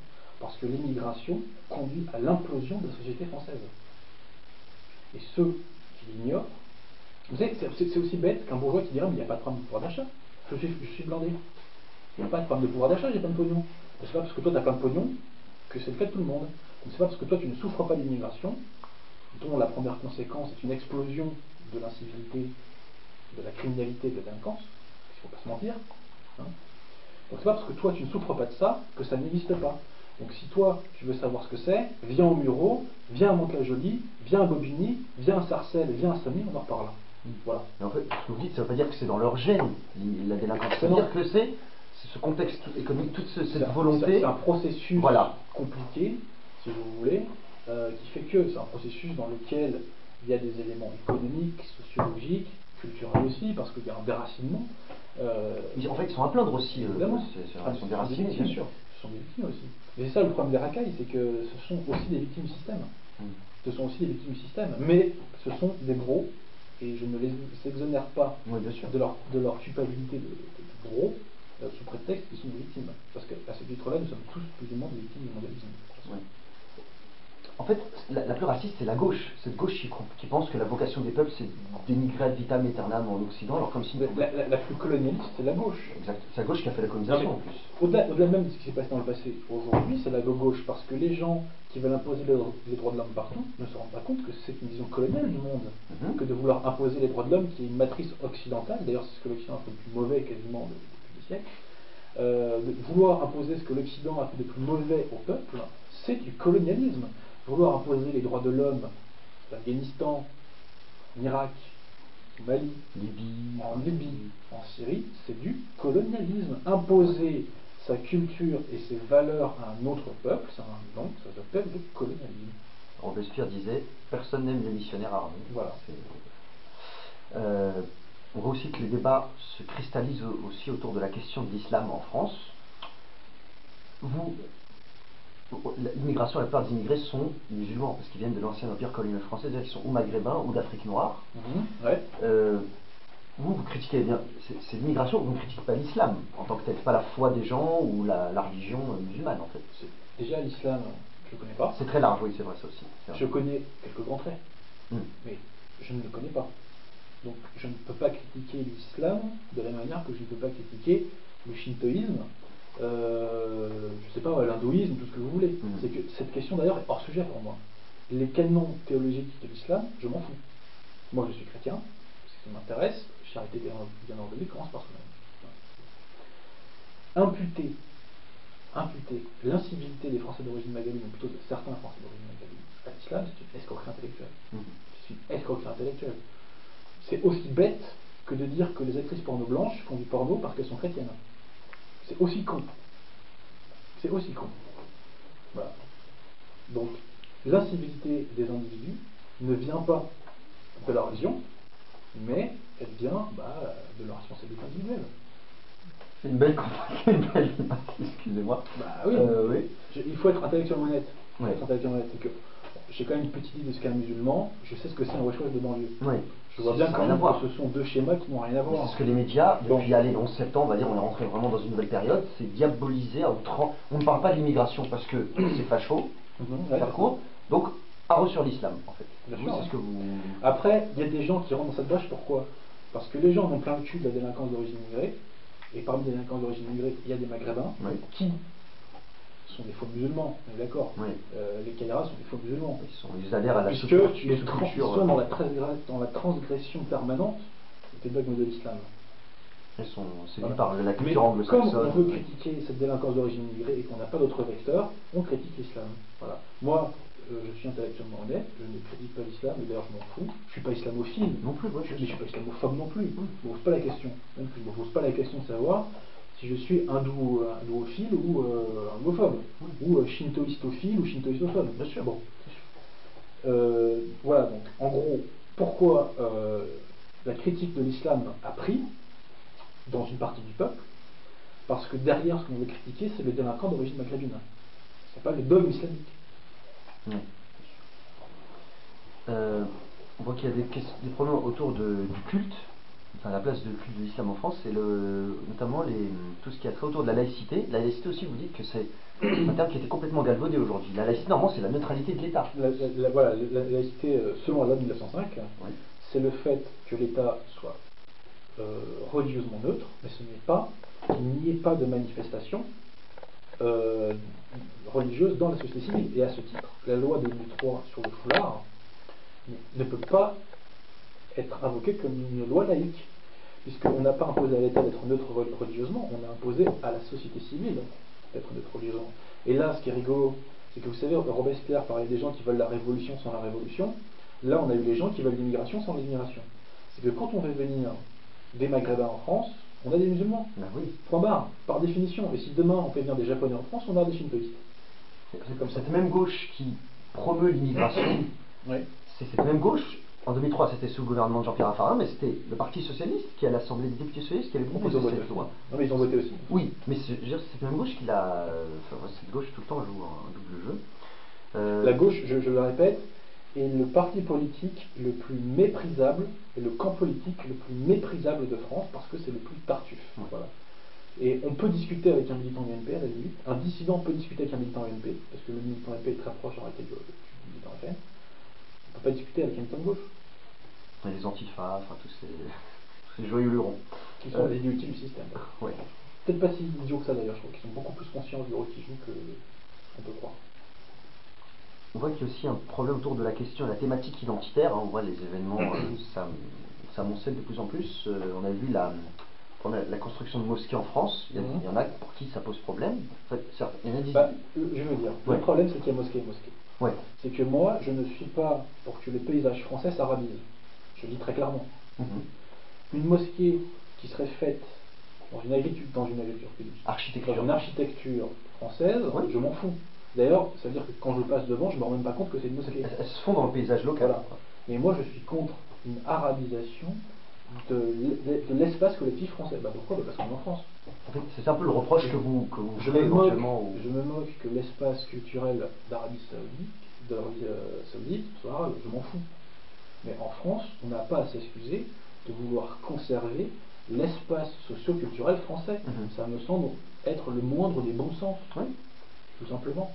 Et si demain il y avait une francisation de tel ou tel pays, et le pays concerné serait contre la francisation. Parce qu'il va dire, mais nous, on veut garder notre culture. Et on veut garder nos bonnes habitudes. Voilà, donc il me semble que ça tombe sous bon sens. Un peu le problème, c'est que beaucoup de musulmans voient l'islam comme plus un fait culturel et non pas cultuel. Moi, la façon dont je vois ça, en tant que non-musulman dans le quotidien, c'est qu'effectivement, les musulmans nous parlent des aspects culturels de l'islam, comme c'est pas que culturel d'ailleurs, mais comme les interdits et compagnie, ou les minards et compagnie. Et moi, ce que j'aimerais connaître sur l'islam, c'est par exemple, qu'est-ce qui est bien, qu'est-ce qui est mal. Et le discours des musulmans dans l'espace public, et même aussi dans le privé, encore que non, parce que dans le privé, les vrais musulmans, on a ce genre de discussion avec eux. Mais en tout cas, dans l'espace public, ce qu'on voit, n'ont pas un discours spirituel. Et ce qui est curieux, c'est que comme je crois que le but de l'islam, c'est le même que le but du christianisme, savoir comment sauver notre âme. Donc moi, quand j'entends un musulman parler, j'aimerais lui dire, mais selon toi, comment je dois sauver mon âme?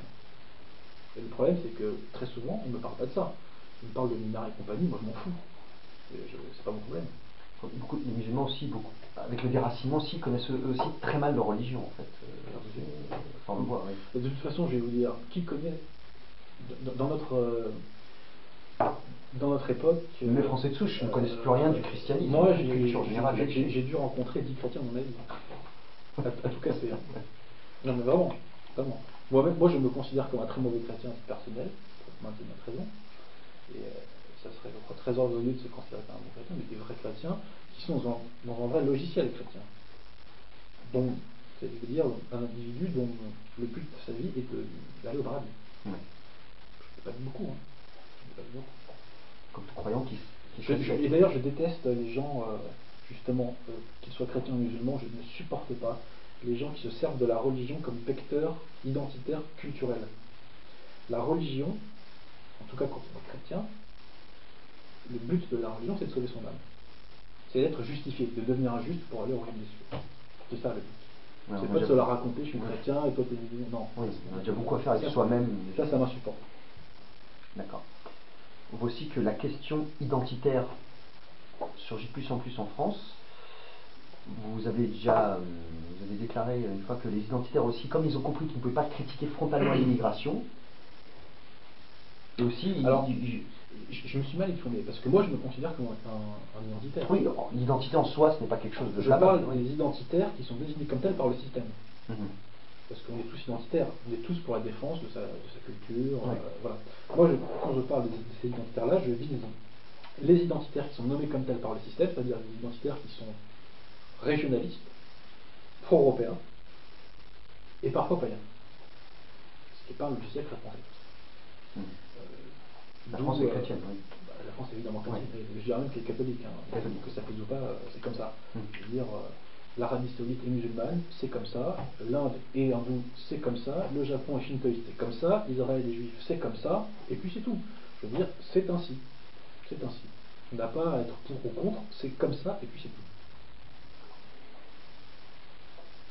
Concernant la jeunesse, qui souvent dit que la jeunesse c'est l'avenir du pays, comment vous voyez l'état de la jeunesse actuelle? On voit qu'elle est de plus en plus lobotomisée. Bah, on est partagé, puisque évidemment, on est assez lucide sur nos jeunes contemporains. D'un autre côté, si vous prenez la clientèle dissidente, elle est très largement composée de jeunes. C'est ça qui est incroyable. De toutes origines d'ailleurs. C'est vrai. De toutes origines et de toutes religions. Donc quand même, les principaux débranchés de la matrice, on les trouve parmi la jeunesse. Même si on est évidemment insupporté de toutes nos connaissances au boulot, ou de nos amis qui ne comprennent rien, qui veulent rien comprendre, il faut aussi reconnaître que parallèlement à ça, ce sont les jeunes qui sont les plus débranchés de la matrice, et pour cause, ce sont eux qui en souffrent le plus. On Avec voit le chômage, le chômage ouais, bien sûr, monstrueux c'est vrai. chez les jeunes. Hein. Et ça va pas aller en Qui s'arrangeant. d'ailleurs, à mon avis, puisqu'à mon avis, il est encore beaucoup plus élevé que celui dans les médias, puisque moi, quand je rencontre un jeune, dans ma vie quotidienne classique, je trouve très rarement des jeunes qui ont une situation. C'est vrai. Très rarement, quoi. Ouais. Donc, concernant un éventuel changement de régime en France, parce qu'on ne sait pas ce qui peut arriver le lendemain. Enfin, non, quand je dis changement de régime, ah non, moi, non, pas de régime, moi j'assumerai tout à fait cette idée de changement de régime. Est-ce que vous pensez que dans ceux qui occupent les postes, je ne parle pas des très hauts postes, je parle des hauts fonctionnaires ou dans les petits rouages intermédiaires, est-ce que vous pensez que certains ont conscience de la déliquescence du pouvoir et que si jamais, est-ce qu'ils pourraient basculer dans le camp? Ils ont évidemment conscience de la déliquescence du pouvoir. La question de savoir, c'est est-ce qu'ils seraient prêts à changer de camp et à prendre des risques pour que les situations changent. C'est ça la vraie question. Moi, personnellement, dans mon quotidien, quand je rencontre des gens de haute strate, je me rends compte que sur le constat, ils sont d'accord avec vous et moi. Après, ils n'ont pas de débouché politique, ils n'ont pas de logiciel dissident pour en parler, mais il y a une demande énorme de dissidence qui ne serait pas forcément présentée en tant que telle, mais une demande énorme de changement réel. D'accord. Il y a un problème sur lequel je voudrais revenir, c'est que même si beaucoup de gens ont conscience, enfin le perçoivent, même s'ils n'arrivent pas à mettre des mots MOTS sur leurs mots MAUX, est-ce que certains ne sont pas prêts malgré tout à renoncer à la modernité? Est-ce que, comme Pasolini le disait dans ses écrits corsaires, on est des petits bourgeois en fait? On est des petits bourgeois, mais on est des petits bourgeois qui souffront de plus en plus. On est des petits bourgeois qui souffront de plus en plus, et de fait, en France, l'air est de plus en plus irrespirable. L'air est de plus en plus irrespirable. L'homme ne vit pas que de pain. Donc certes, il y a la souffrance sociale qui est extrêmement violente, mais au-delà de ça, il y a un climat global qui est irrespirable. Un climat culturel, médiatique, tout ce que vous voulez. Il y a une pesanteur qui pèse en Ile-de-France qui est monstrueuse. Donc, il se peut que pour venir à bout de ces souffrances, les petits bourgeois que nous sommes soient amenés un jour à s'insurger. Et c'est ce qui s'est passé en 1830. Les gens qui ont fait la révolution de 1830, qui a donné ce qu'elle a donné, on est d'accord. Oui, bien sûr. Mais en tout cas, de fait, les gens ont pris des risques. Ils ont pris des risques physiques, réels. Ces gens-là étaient en large part des petits bourgeois. Donc oui, nous sommes des petits bourgeois, mais ce n'est pas forcément... J'ai longtemps pensé le contraire. J'ai longtemps pensé le contraire, mais avec l'aggravation des choses et avec cette insurrection conservatrice, qu'on va appeler comme ça, sur le mariage gay, je revois une position là-dessus. Et notre condition de petits bourgeois n'est pas forcément un frein très grand. Et je dirais même qu'elle peut même être bonne, en ce sens que nous ne sommes pas des prolétaires. Le prolétaire, lui, n'a qu'un but, c'est le pain quotidien. Nous avons la chance de ne pas encore en être là. On y arrive, rassurez-vous, on y arrive. Mais on n'en est pas encore là. Et comme nous avons moins souffert que les autres peuples, peut-être que, ayant été moins affectés, comme l'Espagne, la Grèce, voilà, il nous reste des ressources qui nous permettront de nous relever. N'oublions pas que nous sommes des petits bourgeois, mais nous sommes des petits bourgeois français. C'est ce qui compte. Et ça, je l'ai déjà déclaré, mais le système, tôt ou tard, va se heurter à l'anthropologie française. Qu'il croyait avoir en terre. Concernant le mariage gay aussi, une des choses qui agace beaucoup, à mon avis, le gouvernement, c'est qu'il voit que ce combat transcende les religions ou les cultures. On voit des gens qui sont contre le mariage gay, mais qui sont athées, certains qui sont chrétiens, qui sont musulmans, et ça pour eux, avoir soudé, si je puis dire, quelque peu sur une bonne partie de la population française sur cette question, c'est peut-être pas ce qu'ils voulaient faire. C'est pas leur ordre. Le démographe Hervé Lebras, idéologue d'État s'il en est, qui a dit les choses très clairement, c'est qu'avec le mariage pour tous, la gauche a fait un suicide électoral. C'est tout. Comprenne qui voudra. Badr Abozi, cet entretien touche à sa fin. Nous vous remercions encore une fois d'avoir accordé cet entretien pour We Are Change Paris. Je vous laisse le mot de la fin. Le mot de la fin, c'était pas moi qui le dis, c'est le prophète Isaïe. Isaïe nous dit, enfin le bon Dieu à travers Isaïe nous dit, tout genou devant moi fléchira. Tout genou devant moi fléchira. Donc, ce qu'il faut savoir, c'est qu'à la fin, c'est les gentils qui gagnent. C'est comme entre-temps, évidemment, on va déguster. Oui, c'est vrai. Mais tout genou devant moi fléchira. Et ça, il ne faut jamais l'oublier. Et ça doit être un motif de persistance et de ténacité dans les événements douloureux que nous allons traverser. Merci Adrien. On vous renvoie à votre livre, donc né en 1984, Abécédaire pour une jeunesse déracinée. Et ce qui est bien, c'est que, bon, il y a du sérieux, mais il y a aussi un peu d'humour, hein, parce que quand même, faut pas, c'est bien de... Ça peut être un vecteur pour transmettre des messages. On voit, par exemple, vous dites la Gay Pride, la phalange macédonienne avec plus de classe, ou le Parti communiste... Ça n'engage que moi. Le Parti communiste, c'est qu'un organisateur de concerts. Enfin voilà, il y a beaucoup de petits... Hélicoptères, instrument de travail de Nicolas Hulot et Yann Arthus Bertrand. J'en entends rien. Donc on ne saurait que trop recommander la lecture de votre ouvrage. Adrien Abozi, merci à vous et bonne continuation. Merci à vous.